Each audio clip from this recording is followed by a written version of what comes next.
Thank you very much for coming out this Thursday evening, and thank you very much again to the BCCIC for giving us the opportunity to present. My name is Harish. I'm with Engineers Without Borders. It's an organization that has very little to do with engineering, and definitely not just for engineers.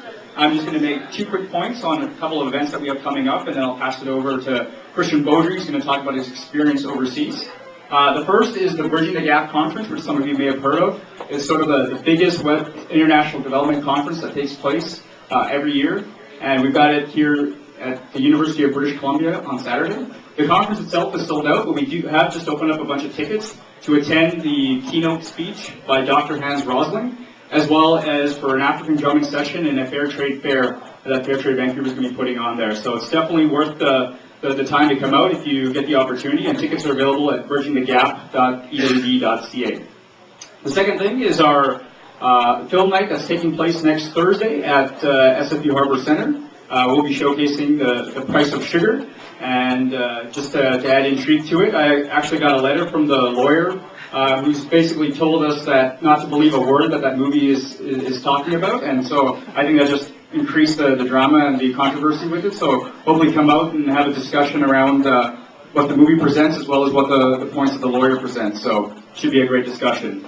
So I'm going to turn it over to Christian Beaudry. Christian was an EWB overseas volunteer in 2006, and he's helped spearhead one of the biggest runs that's held every year now across the country called the Run to End Poverty. So he'll talk a little bit about his overseas experience as well as the upcoming run at the end of June. So Christian.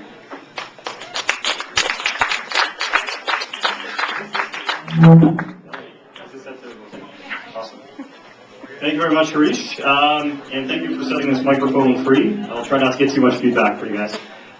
So I'm going to talk about 2 things here, and I'm going to try to keep it short because I think conversation is a lot better than just someone talking to you. But 2 things. One is a bit about my experiences overseas with Engineers Without Borders, and the second one is about the Run to End Poverty. So basically, I went overseas. I was with Engineers Without Borders since 2003, and after about 3 years working with the McGill chapter, I decided to go overseas. And so I went on this placement in northern Ghana, in Tamale, and I was working with the Ministry of Food and Agriculture. And we've had a long history with the Ministry of Food and Agriculture. We're still working with them now. At the time when I was there, we were developing relationships with the national level office. So sort of where we were located was in the region where Tamale was. It's kind of in mid-level as far as governance or government goes. And we were trying to reach further to the top to try to influence some policy decisions, and also to get right down into the villages where the Ministry of Food and Agriculture is trying to help farmers to improve the way that they can do their farming, and mostly through partnership with the ministry. So what my role in that was is to try to improve the communication between the farmers and extension agents, so in the field, and bring that knowledge into the organization so that they can improve the way that they help farmers. And one of the things that came out of that was this Farming as a Business project that's happening, and it's really successful right now.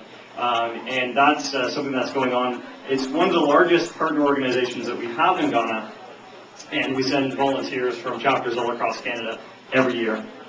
So some of the things that I, to sort of transition a little bit, some of the things that that I found in my placement overseas is that it was extremely difficult to communicate back home all of these experiences and the sort of work that EWB was doing. I was partnered up with my chapter at McGill, and that chapter, we would communicate through email. I had a blog and all of these different things, but it was just really difficult to communicate that experience. And it was especially difficult to communicate that experience with people outside of development broadly. And so talking to my family and friends about these things, really tough to get the point across of the value and the worth of the development work that Engineers Without Borders is doing. And second was really just, well, I guess second point is the same as the first point. Just sharing that experience with everyone back home was really difficult.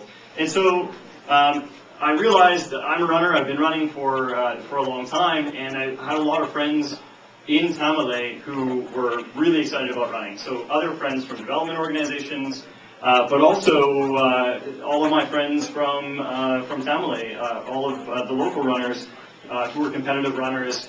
We'd always run together, and so one of the ways I figured let's try to do something exciting where we can connect the chapter back in Montreal with development workers in Ghana. And so this is where the Run to End Poverty was born. And so it started as a half marathon. We set up a loop that goes all the way around the Ministry of Food and Agriculture where I was working. And it turns out that it wasn't very difficult getting a lot of people to run 21 kilometers in 42-degree heat. So that was really cool and really inspiring. We had an awesome time.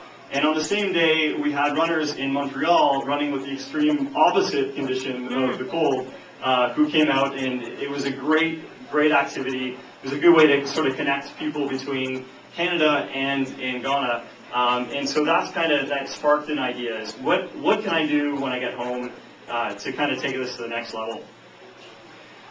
So I got home, started talking to family and friends about the development work that I was doing, and realized that there wasn't a whole lot of support for this sort of thing. I was convinced of development's work. The kind of work that EWB does is great work. It's capacity building, it's creating change, it's young people with fresh ideas, going out there and not being afraid to try different approaches to development.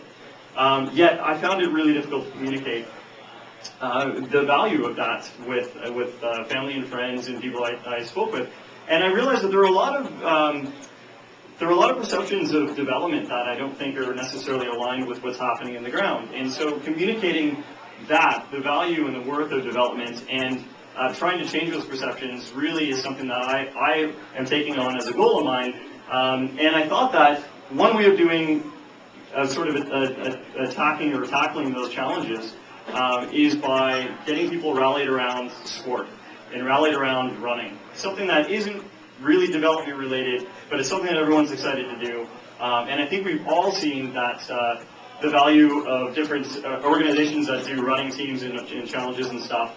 They're all quite successful in sort of building awareness of different health-related causes and whatnot. So we built this run, myself and a few friends of mine here from Vancouver started up the run last year.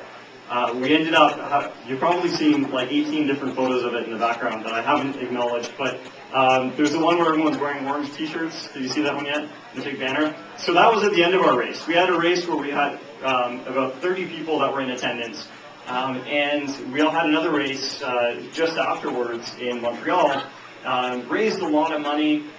It was great, a lot of support for Engineers Without Borders, but people just got really excited about it. We had a great time, and it's now gone from a run that had probably about 100 people in total last year in 2 cities to runs in 6 cities this year.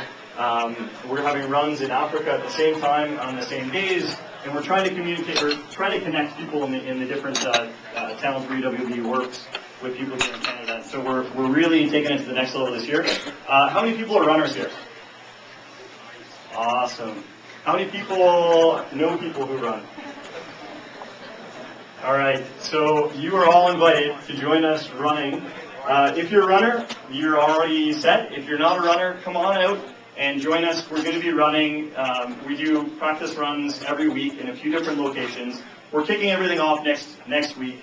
But it's completely open to people who run regularly or just want to do something that's challenging. We're getting involved in the 5K run and the half marathon run. So super exciting. Check out our website. It's runtoendpoverty.ca. If you forget that, check out EWB's website, and there's a link to it on there. But we'd love to have you out. It's a great way to get involved. It's a great way to support development. And after this, I'd love to chat with you if you have any questions. Thank you.